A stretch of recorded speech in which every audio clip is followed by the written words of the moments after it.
Assalamualaikum warahmatullahi wabarakatuh. Perkenalkan, saya Lia Janatul Ma'wa, NIM 2061-940 dari kelas MPIB. Di sini saya akan mempresentasikan makalah yang berjudul Aspek Pasar dan Pemasaran. Di sini saya dari kelompok 7 yang beranggotakan Khairun Neswatin, Lia Janatul Ma'wa, dan Putri Septiansari. Di sini saya akan menjelaskan poin pertama, yaitu pengertian pasar dan pemasaran. Menurut Gilarso, pengertian pasar dalam arti sempit adalah suatu tempat di mana pada hari tertentu para penjual dan pembeli dapat bertemu untuk jual beli barang. Sedangkan pengertian pasar dipakai dalam arti yang lebih luas, yaitu di mana pertemuan pasar antara penjual dan pembeli untuk melaksanakan transaksi jual beli tidak lagi terbatas pada suatu tempat tertentu, pada tempat tertentu saja maupun pada hari tertentu.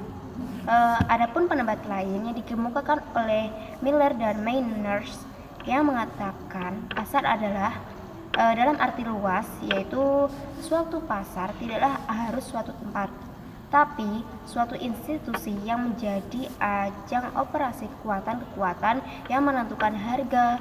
Dengan kata lain, dalam pasarlah pemasokan dan permintaan beroperasi. Selanjutnya, pengertian pemasaran merupakan bagian yang penting dengan pasar, karena pasar yang ada sekarang merupakan pasar pembeli di mana terjadinya transaksi jual beli tergantung pada keputusan pembeli sendiri. Sehingga pasar yang ada sangat dipengaruhi oleh perilaku para konsumen, dan yang penting perusahaan sebagai yang menawarkan barang hanya bisa mengikuti kehendak konsumen dan bagaimana mengatasi pesaing-pesaing dari perusahaan yang menciptakan barang sejenis. Dengan demikian, kalau kita mendengar kata pemasaran, berarti kita harus menghubungkan berbagai kegiatan perusahaan seperti penjualan, perdagangan, distribusi, dan penetapan harga dan sebagainya. Karena menyangkut berbagai hal inilah membuat fungsi pemasaran sangat penting bagi kemajuan dan perkembangan perusahaan. Selanjutnya akan dipresentasikan oleh Mbak Putri Septiansari. Assalamualaikum warahmatullahi wabarakatuh. Saya Putri Septiansari, NIM 2061900058 dari kelompok 7 pada materi aspek pasar dan pemasaran. Di sini saya akan menjelaskan mengenai strategi pemasaran. Strategi pemasaran merupakan upaya nyata untuk memasarkan suatu jasa atau barang dengan taktik dan rencana tertentu untuk melejitkan omset penjualan. Makna lain dari strategi pemasaran adalah suatu aktivitas yang dilakukan oleh suatu perusahaan tertentu untuk memperkenalkan jasa atau barang secara masif. Hal ini dilakukan berdasarkan suatu pemahaman bahwa ketertarikan seseorang pada jasa atau barang tertentu dimulai dari seberapa banyak informasi yang mereka terima.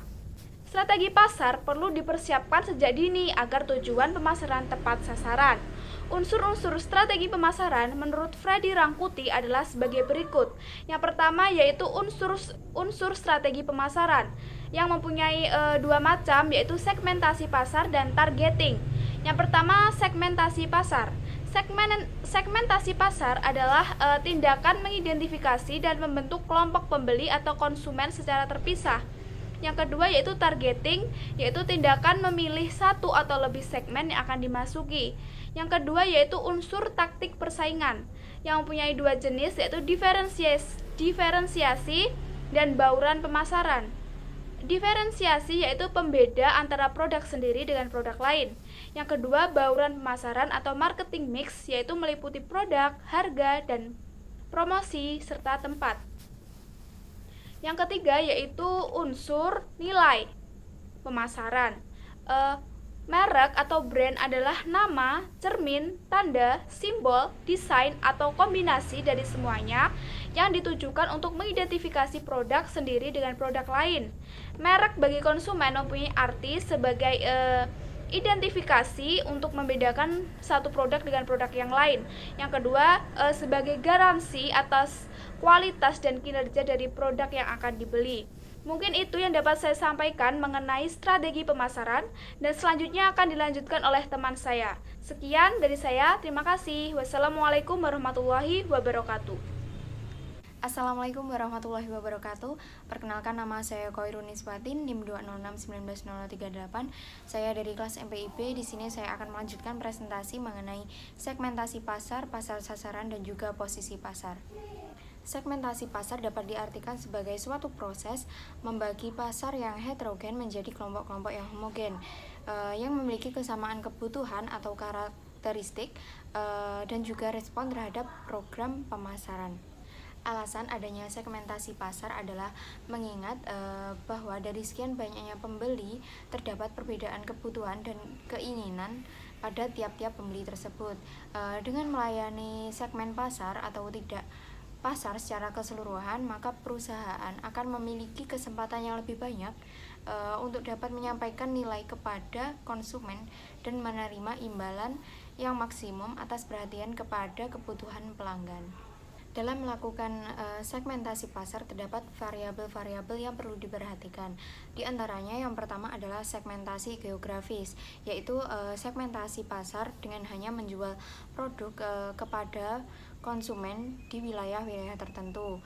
Kemudian yang kedua ada segmentasi demografis, yaitu segmentasi pasar yang berdasarkan umur, jenis kelamin, keluarga, pekerjaan, pendidikan, dan lain sebagainya. Kemudian yang ketiga ada segmentasi psikografis, yaitu segmentasi pasar di mana pengelompokannya berdasarkan gaya hidup, kelas sosial, gaya hidup, dan kepribadian. Setelah pengelompokan pasar dilakukan, maka akan memunculkan beberapa segmen pasar yang potensial. Tahap berikutnya yang dilakukan adalah mengevaluasi dari tiap segmen tersebut dan memilih salah satu segmen yang paling potensial. Adapun kegiatan yang dilakukan untuk menetapkan pasar sasaran adalah melakukan evaluasi pada segmen pasar tersebut. Dalam memilih pasar sasaran, pengusaha perlu untuk mempertimbangkan beberapa strategi. Di antaranya yang pertama adalah undifferentiated marketing, yaitu mengidentifikasi segmen pasar secara keseluruhan dengan mengelompokkan kebutuhan konsumen yang homogen dan kemudian mengembangkan produk tunggal berdasarkan kebutuhan konsumen tersebut. Kemudian yang kedua adalah differentiated marketing, yaitu menentukan pasar sasaran di mana pengusaha membagi pasar menjadi dua kelompok atau bahkan lebih, kemudian memasarkan produk dengan merek tertentu yang memiliki kemasan berbeda. Kemudian yang ketiga adalah concentrated marketing, yaitu mengidentifikasikan pasar yang dilakukan dengan cara memusatkan pemasaran pada target kelompok konsumen tertentu yang dianggap paling menguntungkan. Tahap berikutnya setelah melakukan segmentasi pasar dan juga pasar sasaran adalah menentukan posisi pasar. Untuk memperoleh keunggulan kompetitif, perusahaan perlu untuk menetapkan posisi yang sesuai atau posisi produk sesuai dengan pasar yang dituju. Penentuan posisi produk tersebut bertujuan untuk membentuk citra perusahaan terkait posisi sebuah merek dalam benak konsumen, sehingga dipersepsikan memiliki keunggulan dibandingkan dengan merek pesaing. Demikian presentasi dari saya. Sekian, wassalamualaikum warahmatullahi wabarakatuh.